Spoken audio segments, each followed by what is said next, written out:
Welcome to the Quantum Biology Collective podcast, where we break down the practical strategies of this emerging science, starting with healthy light habits and going wherever the quantum superhighway takes us. This is your host, executive and life coach Meredith Oke, with a quick announcement. If you're a practitioner, that means you work with clients or patients in any capacity in the health and wellness space. Please take note, the Applied Quantum Biology certification closes November 30th. The doors are closing and they will not be open again until spring 2024 at the earliest. If you're at all drawn to this material, you do not want to miss this opportunity. We go deep into the science with clinically experienced teachers, as well as a community of people who are all doing the same thing. It is incredible. Go to appliedquantumbiology.com to register. The link is in the show notes. Don't miss it. So we spend a lot of time on this podcast talking about the negative health consequences of too much artificial light, i.e. spending too much time inside, and not enough natural light, i.e. being outside in the sunshine. And so it begs the question, how is this indoor lifestyle affecting our pets, as they are normally where we are, which is for the most part inside? So our next guest got really into this question. Her name's Jackie Jolie, and she is a physical therapist for dogs and horses. She's also in recovery from Lyme disease, and she got really into circadian and quantum biologic healing through her own health journey. She's certified with the Quantum Biology Collective, and she is looking very deeply at how light environment affects dogs, and particularly horses, show horses, and racehorses. So she's even developed a red light therapeutic blanket for dogs and horses, which is not on the market yet, but it's coming. You heard it here first. It's the first of its kind. So this episode is really important because it just helps us to remember that these animals need us to pay attention to their light environment just as much as we pay attention to the kind of food that we give them, the kind of exercise that we give them, the kind of love that we give them. So this is a very interesting episode diving into light therapy for our four-legged friends. Enjoy. All right, Jackie Jolie, welcome to the Quantum Biology Collective podcast. I'm very excited to have this conversation with you. Hi, Meredith. Thank you so much for having me. I'm super excited to be here too. Okay, so Jackie, you have a background working with animals, specifically horses, and you have now started a really exciting new venture to help animals improve their health in the same way that we're learning humans can improve their health. So just give us like the quick story of how you ended up being a light expert and how you're bringing that into the animal world. All right, I will try that. And I feel like we're always learning and still students. I know, it's true. I hate saying that's true. I hate it when people call me an expert. I'm like, not really. Gosh, it's just the iceberg on everything all the time. Totally. Okay. Let me rephrase, like immersed in the world of light for sure. Health and healing of all living creatures. I will take it. Okay. I'll have people knocking on my door like, I heard you were the expert. I'm like, yeah. So gosh, okay, quick story, because you know me, I go on tangents. I have been working on horses for coming up on 12 years now. So I do body work on horses and dogs, but horses are my primary clients. And basically it just means I'm kind of like a physical therapist for horses. So massage work, myofascial release, a lot of stretching, checking range of motion, rehab cases. If the horse got injured, kicked, broke a leg or surgery, anything like that, we'll rehab them back and get them back into performance. Most of my clients are performance horses. So they're competing in some type of discipline, dressage, jumping, polo, whatever. I do have some backyard horses that I do too that are just pets or they go trail riding or something. But the majority of my clients are performance horses. And I do like to work on athletes just because you get those different levels of baseline that you can really test off of and see like, okay, you were performing at this stage. We want to get you here to be more optimal, or you had a surgery. So then we got to get you back up to the optimal stage. So it's fun. It has also made just life fun in general because I watch bodies now everywhere, humans at the airport or humans at the grocery store or dogs. And I'm like, ooh, that's normal in your body now? Like, how do you not feel that? So doing my job has already put me into more of a quote unquote holistic based career, which also turned my life into more of a holistic based lifestyle. So I've always kind of leaned more towards natural healing, holistic healing, looking at the body as a whole, because we are all connected, right? Fascia is that big major connective tissue that literally attaches everything from our head to our toes, head to hoof on a horse. And it's wrapped around our organs and our bones and our ligaments, and it's just everywhere. It's fascinating. And so through my life, even when I got sick or got an injury, I was still trying to find the right like herbal tincture or oil or something that was going to heal me or just help everything be better. So I've always kind of had that mindset in general. Always considered myself fairly quote unquote healthy, worked out, rode horses, thought I was healthy by being outside every day, working on horses and not like behind a desk, you know? And unfortunately, it's been 5 years now. I got Lyme disease from a tick bite. And I still wanted to heal myself naturally with that as well. The modern paradigm in our normal medicine world is they put you on antibiotics for 3 months. And from everything I had researched, that just ends up being like this wild goose chase of being on a spinning wheel of antibiotics, and it kind of seems like it works, and then you're left with other symptoms that don't work and you got to do something else or more antibiotics. And so I didn't decide to go down that route. I did heal the Lyme naturally with like herbal tinctures and a protocol from Dr. Buhner, but when I got done with the Lyme disease, I was like flatlined. All of my blood work showed, no hormones, no libido, no thyroid. And I felt it, I still had brain fog. I still had some fatigue. I couldn't recover from a workout. I'd work out and I was sore for 5 days. So just things were not working right.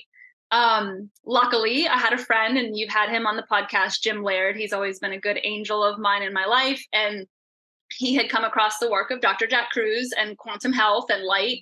And he's like, Jackie, this is the piece that we were missing. We were on weightlifting and paleo and exercise and all the things that we all think about that's supposed to lead you to a healthy life: sleep, diet, food, exercise. And he's like, you got to check this stuff out. I know he wrote something about Lyme. So I jumped down the rabbit hole, and I have still been loving living there and just digging into it more. And that led me to you guys. It led me to QBC. It led me to get certified in quantum health. When I started changing my light life, everything got better and exponentially quicker and on a bigger foundation. And so now I'm 5 years down the road, and I have more energy, more libido. All of my hormones came back. Everything on blood work came back to normal or even optimal range. Wow. Spiritual, everything just kind of compounded larger and better and bigger. And I can only imagine, I hope that continues to go. And then, as we have talked before, it just became this like, I almost feel like I turned into my dad of wanting to like knock on people's doors and tell them about Jesus, because it's like everybody needs to know about light, like everybody. So I did take that big step of like kind of starting to reach out to my local community. So I do hold seminars on light and quantum health, like at yoga studios or retreats, or really anybody that'll have me, I'll come talk to you about light. I can do it all day now. But going back to the animals and the original story to kind of zip all that up, I've always taken like therapy that I did for myself, whether it was like cranial sacral or qigong or a myofascial class or a stretching class, something like that. And when I would get it done to me, I would always in my head go, oh, can I do that to a horse? Can I do that to a dog? Yeah. And I would go back into the field and experiment with it and see what would happen. And obviously, the body always wants to heal if you give it the right treatment and the right environment, right? We always know you can't get better in the environment that you got sick in. And so when I would always go back to the horses, it was always really cool to see the results. Well, after learning about light, I start looking at the horses and I'm like, oh, like horses are also zoo animals right now, just like us as humans. Like you wouldn't think, if you're not in the animal or horse world, you would just think like, oh, horses, they've got to be out and like galloping along the field and like loving being a horse and kicking up their heels. Yes. And in some parts of the world, yes, they still get to totally be a horse and it's fabulous for them. But in the competition world and in our modern horse world, it's not really the case. They're kept in stalls for a good bit of time in certain industries like the racing industry, saddlebred industry, I will pick on them. They're kept in the stall almost every day, all day long. They come out literally just to work, and then they go back in a stall. And we're talking 10 by 10, 12 by 12, maybe if they're lucky. Just enough to kind of like, whip around in a circle, like no big movements in the stall or laying down and rolling around. And so they're having a lot of the same health issues that we're seeing in our modern human life, that now us as quantum practitioners understand it starts with light. Yes. And then food and exercise and sleep are important, but you're not going to get optimal benefits from those three pillars until you get the light right at the foundation. And so I was just like, whoa, like we got to fix this. Yes. And so I have just started. So the horses are basically like in a cubicle, like to make a human comparison. Right. And then like at night. So they're like in a small space with artificial light. Yes. And not allowed out all day long. And the funny thing is a lot of people will keep their horses in during the day. For two reasons. Number one, like they like to keep the coat nice and shiny and dark for shows and looking good. And so if the horses aren't out in the sun, they won't get sun bleached. And so they'll keep them in during the day, and the barns are usually darker than what our bright light would be outside, right? And then they'll turn them out in the afternoon. And so then the horses are only out at night, or if the horses are kept in at night, there's lights on left at night because you normally have like a night check person coming to refill water or throw some hay or something like that. And so circadian rhythms are getting undone and upside down on the horses as well. And we can even include dogs, and our family pets in this discussion too, because if you think of us, statistics are showing that humans spend at least 93% of their time now indoors, whether it's in the car, at the house, or at your job. Where are our pets? They're also inside the house. At night, you have all of your lights on. Well, then your dogs and your cats or gerbils or whoever you have as your animal in the house are also getting inflicted with that artificial light at night. And so we're seeing major issues in musculoskeletal system problems. Like that's actually probably the largest issue in the performance arena to begin with. But if you look at humans, it's the same thing, arthritis, or then we need to get joint replacements, and people are getting those now as young as in their 50s. We're looking at increases of cancer. We're looking at increases of autoimmune diseases. Like wild animals don't have any autoimmune. They don't even know what that is. Like it's non-existent, and our animals didn't used to have those either. And so obviously it's showing that there's some type of, gene expression that is now changing. And of course, in our animal world, unfortunately, on the medicinal side, they are starting to blame the genes. Well, it's just genetic, now it's a gene. Now we have to maintain that. Now we have to find a drug or a surgery to fix that, instead of saying, well, why is the gene turned on or off? Yes. Why is this gene being expressed all of a sudden when it's historically really not been an issue? The curiosity doesn't keep going. Like sometimes I almost feel like the boyfriend's even like, why do you ask why all the time? Like, why do you ask why? And I'm like, because I need to know. Like, there's no whys, like why? Because like it doesn't. We've all learned that if we don't ask that, we're gonna end up in trouble. Because we have to get to the why behind the why behind the why. In the horse industry now, we're doing back surgery on horses. Basically, there's a diagnosis called kissing spines, and it's just where, since they're on all fours, like their back will get crunched to where the vertebral discs get closer together, and they compress the disc, and they'll actually end up touching and kind of like coming in and making spurs and different things. And I mean, you sit on the horse's back to ride, right? So like you're gonna get off, or lots of issues on the horse. Now, instead of trying to fix that with rehab and corrective riding and a fitting saddle. And I'm sure there's some circadian stuff there, because there's already proof in the science that shows when your circadian rhythms are mismatched or staying in and not moving all the time, that fascia and those joints don't get the lubrication and the amino acids and the hormone signaling that they need from the light to be properly strong and abundant.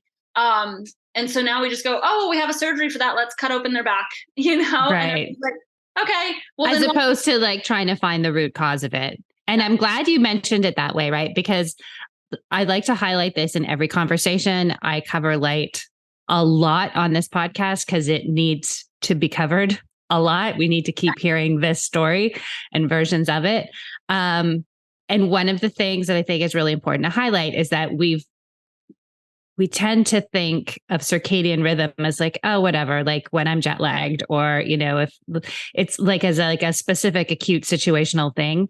And what you just talked about is like we now know that having regulated circadian rhythm is important to basically every aspect of health. And you were just talking about keeping your joints and your fascia hydrated, right? Like, and people are like, what? That's connected to like my circadian rhythm? Yes. Do you want to just like explain that a little more? Because it's true in people as well, right? Yeah. So I know some of the guests that you've had on before, obviously, when we know with circadian rhythms, like we're supposed to be waking up first thing in the morning and seeing the sunrise so that those light signals, photons from the natural light of the sun, hit our body. And those are just signals. So they're just literally codes that are telling your body to turn on certain systems. And so we have lots of several systems in our bodies that the modern medical world likes to keep separate and try to target those one areas, but everything's connected by fascia, by energy, by magnetism, and by water, right? Our three pillars of quantum health. And so all of those rays that are coming from the sun give those signals to those areas to turn on or turn off or bump up faster in the middle of the day when we need a lot of adrenaline or a lot of energy to do stuff. And so that all gets affected by if you don't see the sun in the morning, or maybe you do work outside. Like I thought I was healthy working outside every day and working out and eating right. But at night I was blowing it. I was in front of TV screens and my phone all the time, which was artificial light at night, telling my body that it was noon instead of 9:00. So then my body couldn't run, our dishwasher at night, which is your programs to get rid of cancer cells and detoxify toxic cells or any of the toxins that we're all now exposed to. Animals are also exposed to toxins. Horses' hay gets sprayed with glyphosate, and they get processed food that also has chemicals or an overabundance of supplementations or something, and the dogs and vaccines and all of that happen also in the animal world. And we're seeing the results of having cancer that dogs and horses never had, autoimmune diseases that they never had, Mm-hmm. And it is unfortunate because then there's either just another drug to cover that symptom up or that diagnosis up, or there's a surgery, or it just gets blamed on, genetics, bad luck. Like, right. What? Yes. Yeah. Like wild animals don't deal with any of this. Wild animals die because they either have a predator that eats them or they like break a leg and then a predator eats them. Like they rarely fall to these like chronic autoimmune diseases that we're now seeing, humans who are also in the mammalian kingdom that are dealing with just as our animals are dealing with. Right. So yeah, I want to be able to bring more of that information to the clients, obviously, because you need to really educate the owners to try to just get them on like, look, your horse needs to go out. He wants buddies. First of all, like they're social herd-bound animals. Like if they're alone all the time or can't touch another animal, that's already going to affect their body on a mental and social level, which then your physical like part of the body suffers from that as well. We have ulcers as a really bad problem in horses, which is like stomach ulcers or hindgut ulcers. 1 in every 3 horses now, like domesticated horses, deal with ulcers, especially like racetrack. Almost every single one of them have ulcers. Like the racetrack is just a really crappy environment. And I hate to pick on them, but I'm not sorry now because some people know since Derby that we had in May, like they're dying on the track every day. This is normal. Like people really freaked out over Derby because there was like 50 horses that passed away that whole month at Churchill. And it's like, oh my God. And they're up in arms. And I'm like, no, this happens on a regular basis, every single track, every single day, every day of the year. And it's unfortunate because there's so much money tied to the industry that just like we see in modern healthcare or other even performance sports, right? There's a lot of money and politics at play. And the ones that suffer are the human athletes and the equine athletes. And it's really, really unfortunate. Like, I'm not a big fan of that industry. I don't go work on those. I can't help those horses. I mean, my invention is going to help those horses. Right. But as a manual therapist, I really can't help them. I can go one day and I can make their body feel good. I've worked on racehorses before. But because of the environment that they're in is so unnatural and so inflammatory and so stressful, it just comes back like that. So there's not a lot of help that can be done there until they change some of the environment. Just like we talked about, you can't get better in the environment that made you sick. And so I do take that back. I have a couple of racehorse clients, but they treat their racehorses like horses. So they only trailer them into the track a couple days before a race to practice. They race, and then they come back home over here and they get turned out and get to cool down and be a horse, and get to move their body. So those clients, they're not treated like performance machines. They're treated like the animals that they really are. So interesting. So these go ahead. In that industry, it's kind of, and I kind of want to make this point because not enough people are talking about, with everything that did happen at Derby. This is always the protocol that happens in the thoroughbred race industry is they'll first look at the track. Okay, well, it's got to be the track. It's got to be the track that's hurting the legs because it can. If you've got bad footing and things like that, for sure, it can happen and it can damage tendons, issues, things like that. But this has happened at other tracks in the country, and they'll spend millions on changing the whole track, right? The money is there. There's plenty of money in the equine industry. Horses sell for millions of dollars, horses in the thoroughbred industry. And so they'll change the whole track, right? And they won't have anybody race, and then they'll come back in and race. Well, there'll still be ones that fall and break down. And so then in this case with the Derby, since it's such a advertised event, you have a lot of public eye on it, you've got to come through with some type of an answer, So it wasn't the track.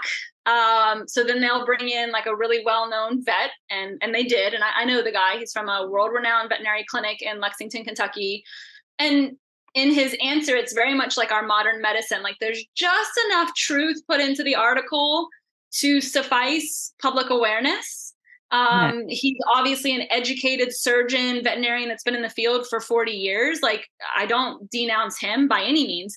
And in his truth, what he talked about in the article was, well, we race them at 2 and 3 years of age, but that has nothing to do with it. Growth plates and bones, they do need pressure to be able to build and become stronger. And he's absolutely right on that part. The science has been proven over and over again for bones of any mammals. It needs pressure to be able to build right strength according to what its job is going to be or its life is going to be. But the elephant in the room, besides the circadian rhythm, right? Like that's actually the big elephant. The baby elephant in the room is these horses don't move all day long. They're 2 and 3 years of age and they stay in a stall and the body doesn't move until they come out and tell them to run flat out around the track to the same direction over and over and over again, right? Like we want a balanced body to move balanced. And you have somebody sitting on their back and pulling at their mouth. And now the science already shows that all the growth plates through the spine, the head, the pelvis, they're not fully matured until 5. We are racing our horses, racing them at 2 and 3.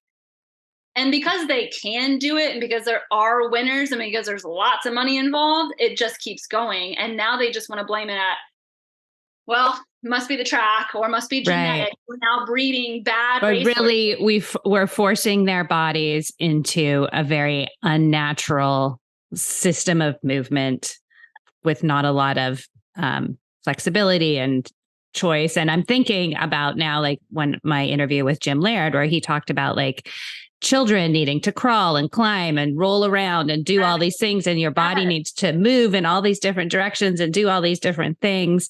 And that any motion, it repetitively and isolated is not going to be healthy. And so that's what we're doing to the horses. And then on top of that, we're locking them up under artificial light. Yeah. All night long. And you have the human mindset, the egotistical mindset in that industry. Like, well, this is what we've been doing for 20, 30, 40 years, and it's better. It's just like the human world, right? Like our genetics, actually, our mitochondrial genetics are getting weaker. So yes, we are breeding weaker horses, Right. like we're bringing weaker humans. But again, if you take that extra, well, why? Yeah. It's because now, artificial light has been involved for the last 100 years. Pharmaceuticals and vaccines have been involved for the last 100 years. And we also do not have the same horsemanship that like our cowboys had 40, 50 years ago, that knew how to fix legs on their own before the vets, before the drugs, before the surgeries, right? We're losing all of that as well. And so it's a big combination of all of that. But like I said, the elephant in the room is not genes and it's not the track. It's we are racing them way too young. And if you would I actually think if they could just look at the bigger picture to be like, just be accepting of a little bit of change, lifestyle change, right? Yeah. The longevity and actually the more money they would probably make. Yes. By letting the horse just grow up a little bit and then it could race for like 10 years instead of 2.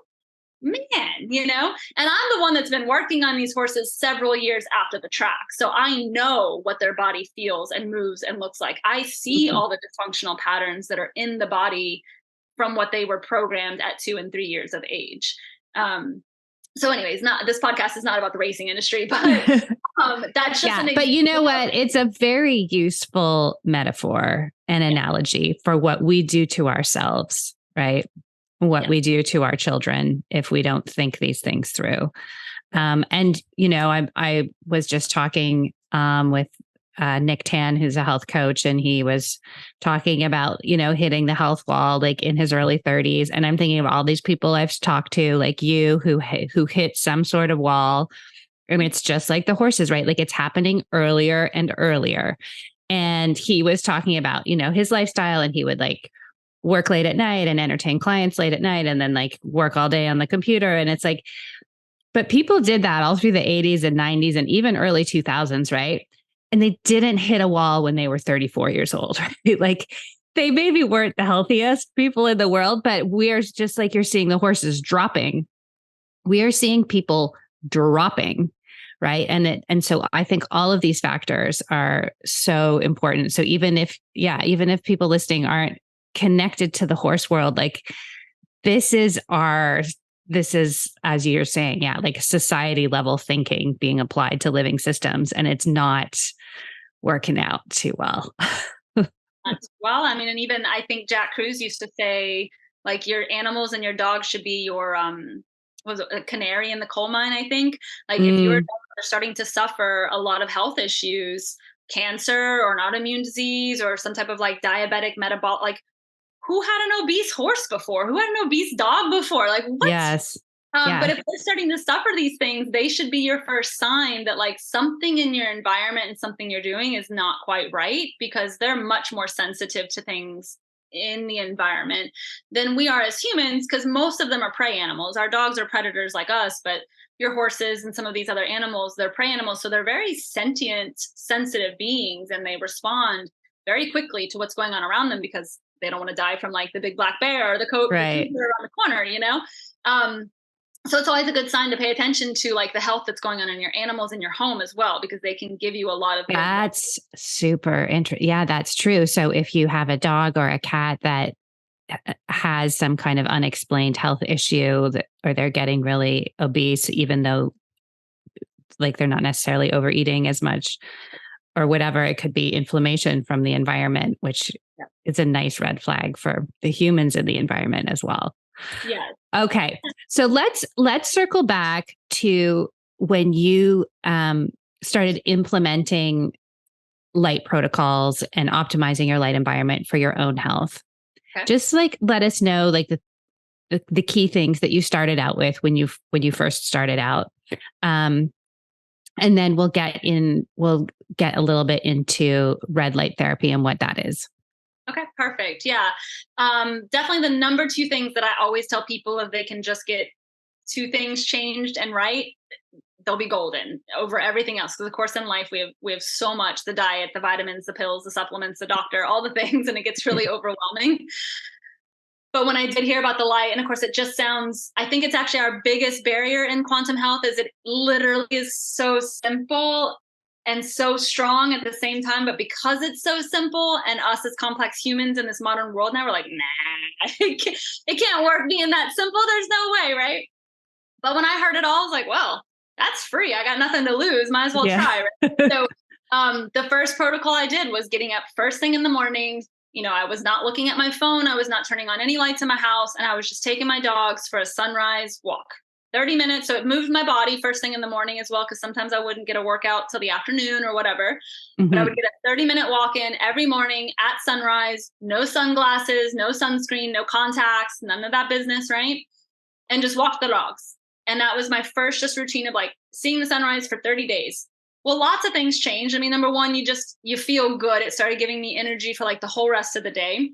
But the big thing that changed in my body that I noticed right away, where I was like, oh, there's something to this, is I'm about to be 39. My whole adult life, after, leaving the parents' house and all that stuff, I was never hungry in the morning. I was never a breakfast eater. I was never hungry. I did the whole intermittent fasting business that ruined my hormones as well. And I was just never hungry. You meet these people like, oh, I'm starving when I wake up. I'm like, not me, In that 30 days, I mean, probably by like the third week of walking at sunrise, my stomach was ragingly hungry, like growling, starving. And now I'm one of those people. I wake up and I'm like, I'm hungry. I'm ready to eat. And breakfast should be and is your biggest meal. And I have just noticed such a change in my hormone levels, my energy levels every day of being able to get up and see the sunrise, take a walk, and then eat. Also having coffee with my food instead of a blank stomach, empty stomach with coffee, and just depletes you and makes you get, jittery. So that was one of the biggest things, but also for everybody that wants to change their light life of seeing the sunrise in the morning and then maybe getting outside a couple of times during the day. If you do work an office job, which I recommend, but if you're an outside worker like me, then you're getting your different spectrums through the day. But at night, if you also keep all of your artificial light on at night, which is your computer screens, TV screens, phone screens, LEDs or fluorescent light bulbs in the house, then you're ruining everything you did in the morning anyways. So you have to have the two. So number one is seeing the sunrise first thing in the morning before any other light. And then you have to block artificial light at night. There's lots of other caveats in the quantum health protocols, but if you can get those two really dialed in, your health, your sleep, your health, your hormones, your libido, all of it will get better and will feel amazing. So that's really what I just focused on the most in the beginning. Now, of course, like I make sure I get out and I get my UV light.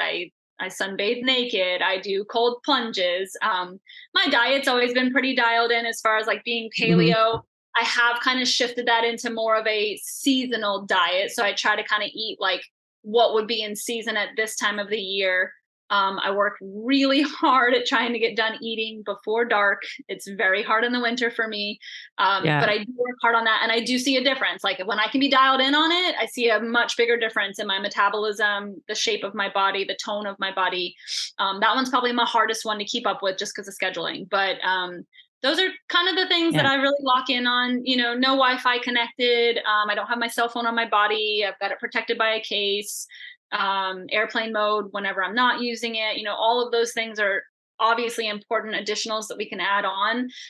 But really the two that I always try to lock in at my seminars, and when you're talking to somebody new with all of this, like sunrise and dark nights, like you got to get dialed in on that and you'll be fine. Right. And those are that's really helpful. It's like, and if the sunrise is too hard, start with the night, and then that'll make the mornings easier. Yeah. Yeah. And even if it's not, because people always ask me that, they're like, I missed the sunrise, but just out as soon as you wake up, go outside, right? Like just make that like sort of a mental connection, or pop open a window, like whatever. It's just like that natural light hitting your eyes, telling your body where you are in time and space. Is beautiful. Okay. So that is like a really good foundation for living a life with a regulated circadian rhythm, which, as we talked about here and in a lot of other episodes on this podcast, is really, really, really important. Then there's like sort of the next step, which is things like light therapy. Yes. Right. So there's the key foundations are free, and it's just about like living in alignment with the light that's happening outside and trying to keep our indoor environment matched up with the light environment outside. But then there's like the next level where you can use man-made light frequencies to stimulate healing. Right. Okay. So I like to I'm sort of like shifting out of that, because you don't need red light therapy to have a regulated circadian rhythm. However, there's like tons of research and tons of positive outcomes showing that red light therapy can be really beneficial. So what is red light therapy, or the fancy name of photobiomodulation? What is that? Google doesn't even like that word. Product, it's like, that's misspelled. I'm like, no, it is correct. So that's it. So you almost kind of go back to the circadian rhythm and science just a tiny bit. The reason why red light therapy and why it's called that, and that is kind of the layman's term to photobiomodulation. But, in photobiomodulation, that could mean any spectrum of the light, right? So when you do talk about the spectrum, as we talked about earlier, you have the rainbow that everybody learned in school back in biology. And so you have all the colors: red, orange, yellow, green, blue, indigo, violet. And each one of those colors, excuse me, comes with a certain wavelength. Those are measured in nanometers. So we're going to get a little sciencey for a second. And so as those nanometers hit the body, there is some type of physiological response to that wavelength, right? And that's kind of just a basic explanation. Red is going to do something, green is going to do something, blue is going to do something. And in the middle of the day, we have all of them, right? And there's reasons for that. There's hormone signaling, there's energy signaling with the UV light. But the nice thing is throughout the whole entire day, even from sunrise to sunset, you have a majority of red and infrared light. And so that's your red and your orange wavelengths. The infrared is what brings in some of that warmth that we feel like just as the sun is starting to get like to 30 degrees and there's going to be a little bit of UV coming in, you can start to feel the heat coming off of the sun. Like you can start to feel the warmth. That's your infrared light. So sunrise and sunset are so important because you don't have any UV range at those times. You don't have any green, blues, indigos. And so those are the really healing wavelengths. And we're going to dive into that. But that's why sunrise and sunset are so important, because that comes in and heals your skin, brings in hydration. You can heal your eyesight with that stuff. You start to build your solar callus, which I know you've mentioned on other podcasts, so we won't bring that up. But your natural SPF, the red and infrared could just be super healing. And so, okay.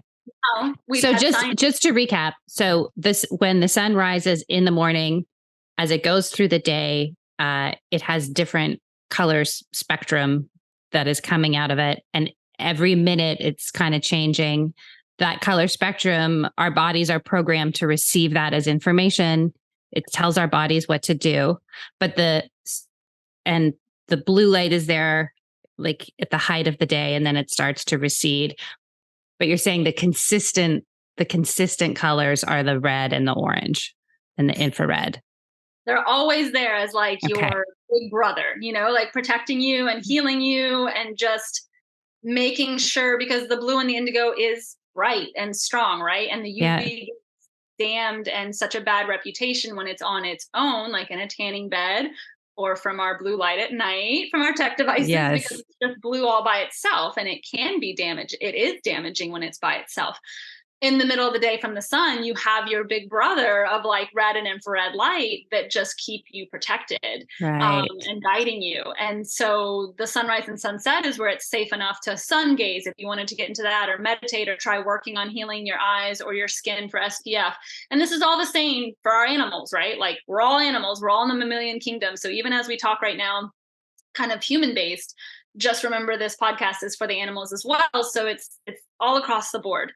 And so the red light wavelengths, now that science has kind of figured that out, actually since the 50s, 60s, they started isolating these wavelengths to see what they would do all by themselves. And obviously, even back in the 30s is when we got the really bad reputation of UV, because there was one study done on mice with UV light, and then it was all of a sudden like the sun is bad for you. Right. But as those studies in science kind of came through, so the laser was actually the first photobiomodulation device that was invented and created in the 60s. And so if you look at lasers now, they're pretty fancy, but before they look like just a kind of like a pen light. And it's just a concentrated, very strong, developed line of red light. There's not really ever like certain measurements of what the wavelength is, but it's just within the red range, which is anywhere from like 600 to like 750, I think, right before the 800s, because that's when your infrared comes in.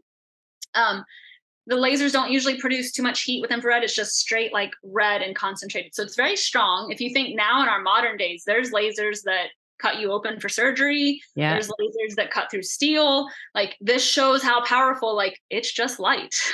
It's just really strong, concentrated light. And so on the therapeutic side, the laser can really go in and help break up. They use it a lot for like breaking up scar tissue. Mm-hmm. If an animal had just had surgery, or they use lasers on humans as well. So we can kind of intermix that context. But lasers were the first invention of red light therapy, but they're very strong. And so they can go from a level 1, a class 1, all the way up to class 5 cold lasers. And so your class 5 lasers are like almost surgical level. So they're $50,000, $60,000, $80,000. And you have to be very well trained on them because you can still damage tissue with lasers. So since it's such a strong line of light, if you leave that even on a damaged piece of tissue that you're trying to heal, if you leave it too long, you can actually burn holes through a tendon, through all the way down to the bone. So you can actually cause damage with lasers. The nice thing is as we've kind of come along now since the 60s using lasers, people have started learning about LEDs, light emitting diodes, and seeing that they're still emitting some type of wavelength, but like at a lower power density. So still same wavelength, still healing properties, but since it's at a lower power density, it's much, much safer. LEDs are also significantly cheaper than lasers. Yeah. And so even in my own career with horses, I bought like a level 2 laser that I did start using for rehab cases, surgeries, scar tissue, splint bones and things like that on horses, ACL tears and surgeries on dogs. And they work great. And we'll kind of get into some of the healing benefits of the light here in a second. But again, with the lasers, like you got to wear goggles, you don't rent those out to your clients. They're much more expensive and there's training involved. And also, with light therapy, you need consistency, right? It's not like really like one and you're done, which ties back into just our nature and our connection with the light outside. Like you can't just go to the beach for 1 week out of the whole year and burn your skin and be like, oh, I got my sun for the year. Yeah. It doesn't really work that way. So light's super powerful, but it needs to be kind of on a consistent basis. And so with lasers, it makes it a little more arduous for the client and the practitioner as well, because then I need to go sometimes every day, depending on the case, or every other day for like the first 2 weeks on a rehab case, and then maybe 2 times a week. And so you taper down as it heals. Those get expensive, those visits and my time. And so now that LEDs have been invented and red light therapy and infrared light therapy has been invented, since it's on a lower power density, you can now make products that are consumer happy and consumer based to where they're easy to use and they're safe. And so, when I got into all the quantum health stuff, there was already red and infrared light panels being existed that you can stand in front of. Saunas have been in existence for a very long time. So most people, if they haven't heard of red and infrared light, I'll ask like, well, have you heard of a sauna? Oh yeah, they're at my gym or at a spa or whatever. Saunas use infrared light, right? Because you get in there and it's hot. Usually most of them still have some type of a red or an orange bulb. Not all of them are like blaring blue light at you. And so you can start kind of educating in those ways to show, well, hey, the sauna is great for your respiratory system and it loosens up your muscles and your tight fascia and it adds moisture to your joints. It's great for detoxification because you're going to sweat. So I kind of start there if nobody's heard of red and infrared light therapy, and then I'll kind of go into the laser. And then now we have these LEDs where there's even some pads in existence that might be the shape of like your iPad or your laptop. And they have LED red and infrared light bulbs that you can just place on an animal or on a human. There's panels that now exist, which I'm sure you'll end up having somebody on that makes those. And so humans can use those. And so then that kind of made me, it was actually funny if we want to talk about like the spiritual connection and as my brain really I do. But first I just want to like recap a little on what like a red light therapy device is. So it's a light that emits infrared light, mimicking the healing effects of the sun, of the infrared light that comes from the sun. And the different wavelengths target like different parts of the tissue as well. And we can get into my specifics on my later. And so then, well, overall, red light therapy and infrared, which is what you can go out and get for free at sunrise and sunset. So I do want to make that clear. It's not a good businesswoman choice of mine, but you can get it for free out in the sun. When I brought that into the idea of making something for animals, because our modern world isn't going anywhere. So I know that I can't cause all horses to be outside all the time, right? Or animals. And so what can you help with that chronic inflammatory process that us as humans and our animals are going through? Well, on the human side, people are taking care of that, right? So I thought, well, people aren't going to want to buy an expensive laser. You can also cause damage. And yes, there's these pads, but like the body's all connected. So like it needs a whole body therapy to where when that red and infrared light hits the body, it's going to decrease inflammation because it increases circulation to whatever area the light's touching. It will bring circulation and hydration into the joints, into your fascia. So your fascia is wrapped around everything. I think you've had Carrie on. So she talks about easy water and your structure around your cells and your fascia and tendons. Well, the red light and infrared light allows your mitochondria to make more ATP. I'm sure that's kind of been mentioned on other interviews as well, which is our energy for our body. So if you think about that, then it's like, well, man, there might even be like a performance enhancing component of also using red light therapy. And that's one of my theories, even on the racetrack. I'm like, if I can make racehorses run faster, this is going to be pretty good. Yeah. Just with healing tendons and your musculoskeletal issues, which, like I said, is the main primary issue that we deal with animal athletes, it's going to help so much. But there's tons of surgeries that animals get, castration on the horses, C-sections on horses and dogs, neuter and spays on dogs, ACL tears of the joints. So even if they've gotten to the point where they're in the system and they're getting surgeries and all these things that are happening, we can still bring in a biohacking device of light and come in and prove that it can help heal those things and also increase longevity for the animals. We have lots of dogs that are getting arthritis early on, and then even in their old age, if they've made it that long. And the red light will really help decrease that inflammation. And the infrared heat that comes in, because I've already been working with some animals with arthritis on it, they just love it. I mean, they just kind of like melt, and then they get their session, and then they get up and they're all like spry, almost like they were when they were a puppy. Oh, wow. Like, oh man, I'm loose and goosey and I can move around, and they're brighter in the eyes, So I always hate when supplement companies or some type of company says, we are the cure all to all. Light can almost take that statement. Now, granted, I'm only bringing red and infrared light in and not the full spectrum, right? Mm-hmm. So if horses are missing the UV light, there's lots of vitamin D and connections there that we need to fix as well. But I have other products in mind that are hopefully going to come down the road. But the red and infrared light, there are over 100,000 different scientific studies now on humans, on mice, on dogs, on horses that have already proven how powerful it is for all kinds of different diagnoses. So infrared light is healing. It's life enhancing. It's performance enhancing. We now have quite a number of options for humans in terms of buying red light therapy devices and red light panels and things like that. So your woven fabric, your tapestry of life experience brought you to this moment. And so tell us about that spiritual connection you mentioned. You're like, okay, I just healed myself with light. I now have all of this understanding. You're working with these injured and sick animals. It's like, wait a minute. So I was actually sitting on a beach under the sun with some other mitochondriacs, with some other quantum health people. I was maybe 2 years into my journey of quantum health, I guess. So I'd already healed Lyme. I'd already started feeling tremendously better within that first year.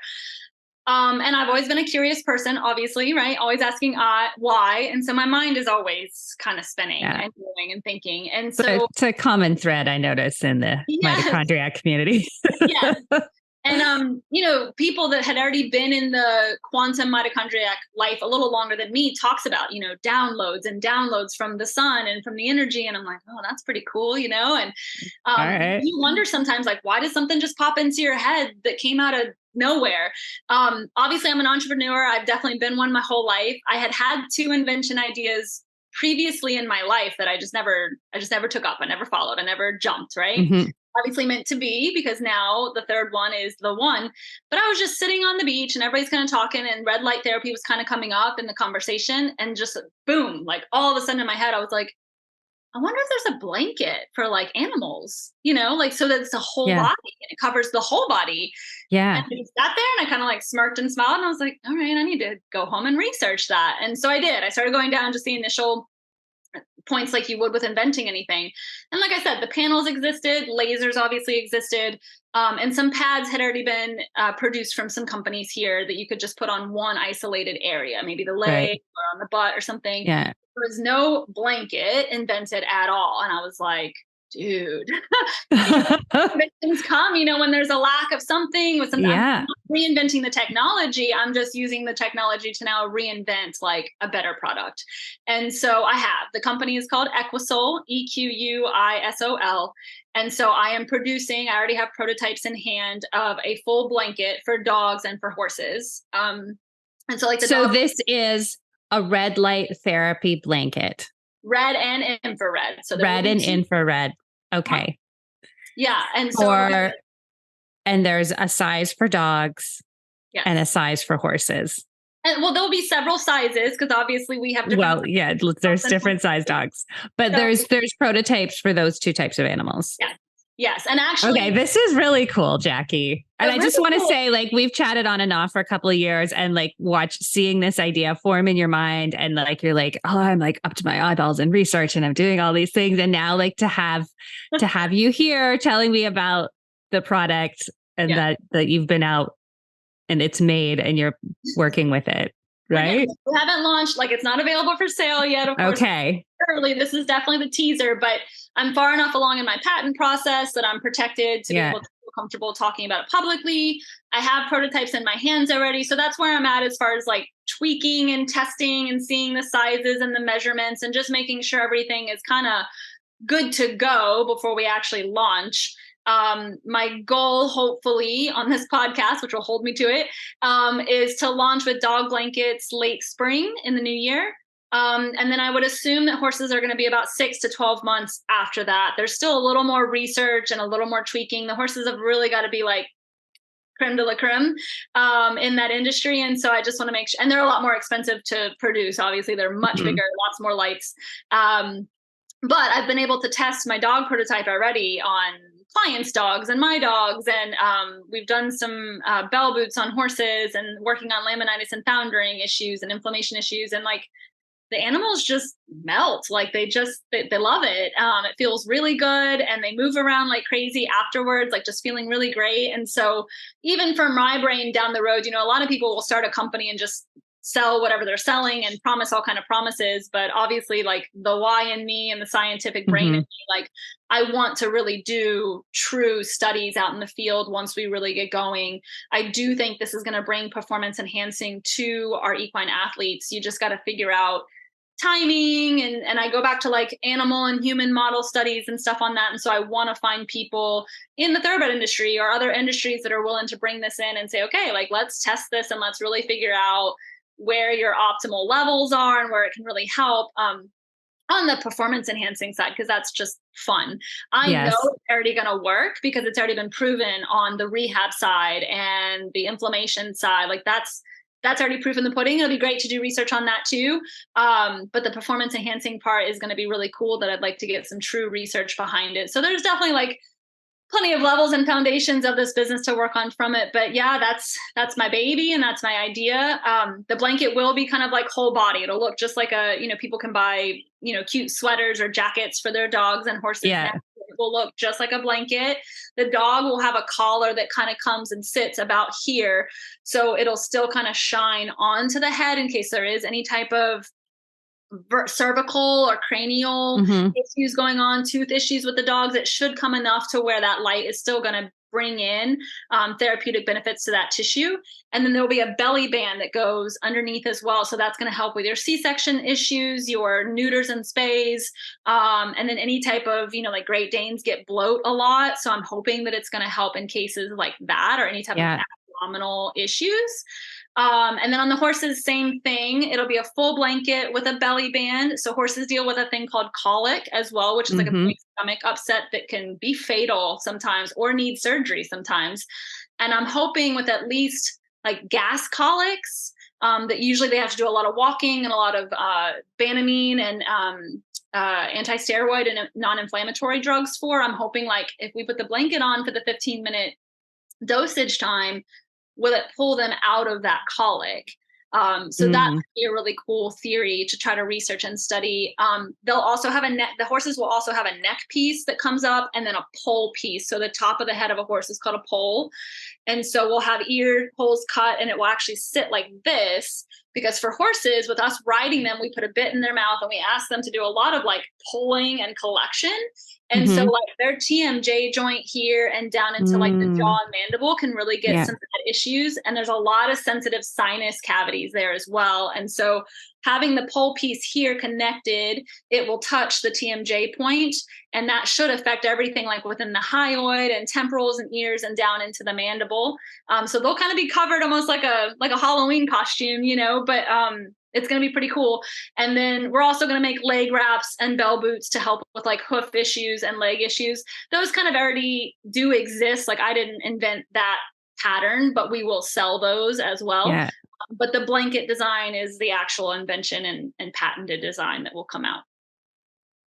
Oh, Jackie, that's so amazing. It's going to bring such like healing to these animals. So I know, as you said, like ideally they'd just be outside, you know, doing their thing. But in the event that that's not possible, because we do live modern lives and we, you know, it is what it is. These are going to be like such a helpful tool. So you sent me a photo with a giraffe. What was going on there?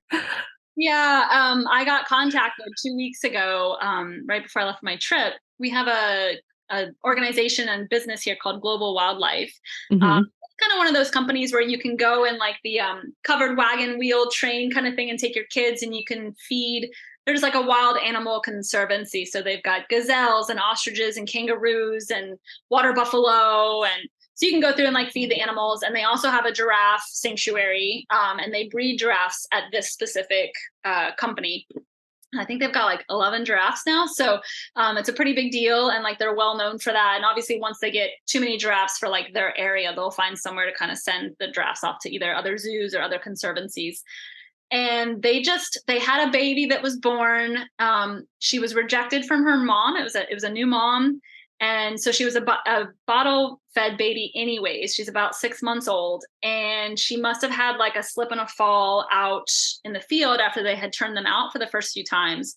And she got a fracture in her leg on her left front. And, you know, giraffes are kind of, the way they amble and kind of move, like their elbows and legs are really important because they got this big, huge body and big, huge neck on these like tiny little legs. I still stare at them and I'm like, how? I know. Nothing like how? Nothing makes sense about how they're shaped. Evolution, adaptation. I'm just like, where's your closest relative? Like, how did you make it?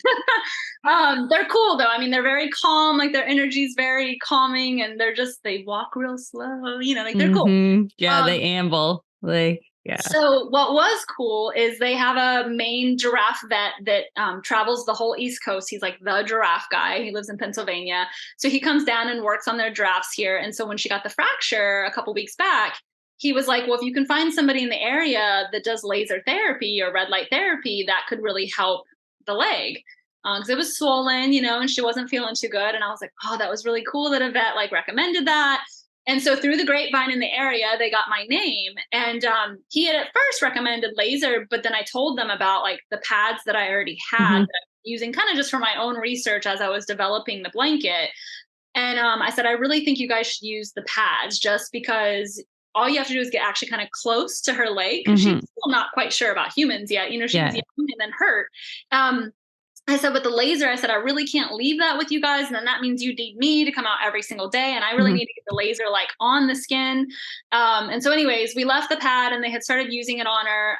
And they've been using it for about 2 weeks. But unfortunately, I got the call a couple days ago that she had taken another slip and a fall because of the instability on that leg. And couldn't get back up. So they had to euthanize her. So it's kind of a bummer because I was really excited to kind of see how it was going. I mean, up until that point, she seemed to be doing really well. She'd gotten comfortable enough to let them put the pad on her leg. full 15 minutes because that's what we were building up to. But when they did the necropsy of her after euthanizing her, they saw that it was a pretty big fracture right by the elbow joint. And that's what I was concerned about, because that's such a stabilizing area for a young developing bone, that the prognosis is not just usually very great for that. So yeah, that was kind of unfortunate, but the executive director that I've been working with over there, she's very excited about the therapy now. So she's like, I think you're going to be able to help us with a lot of our animals in the future. And the cool thing about my patent is it's not just written for dogs and horses. So the world is completely open to sick cow, a sick goat, a sick kangaroo, or a giraffe, so I'd be super excited to be able to bring red and infrared light therapy to all the animals of the world, because we do have zoo animals and we do have exotics and things like that are not quite living their natural environment, that we can still help them to be healthy and heal and have longevity. So that would be amazing.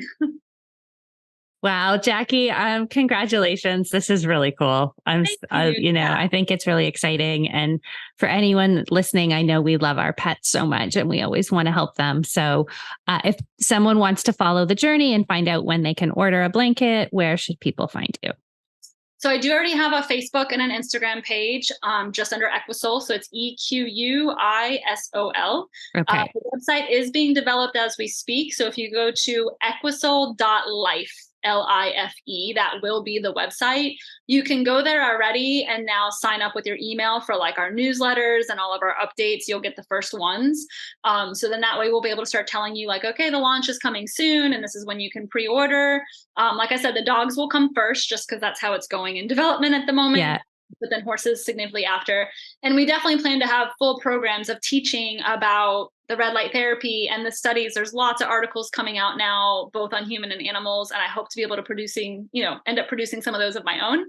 And then I do want to still my secret goal of all of this, as you should know, is the 2020 of like, all of these animals have human animal owners. And so I hope to see myself at conferences and seminars and expos where I'm selling my blankets, but I would hope to eventually become a speaker to talk about light with the animals. And I hope that the light bulb goes off and that's sitting there listening and going, oh, well, I'm an animal too. And I'm staying inside all the time too. I need that. Wait a minute.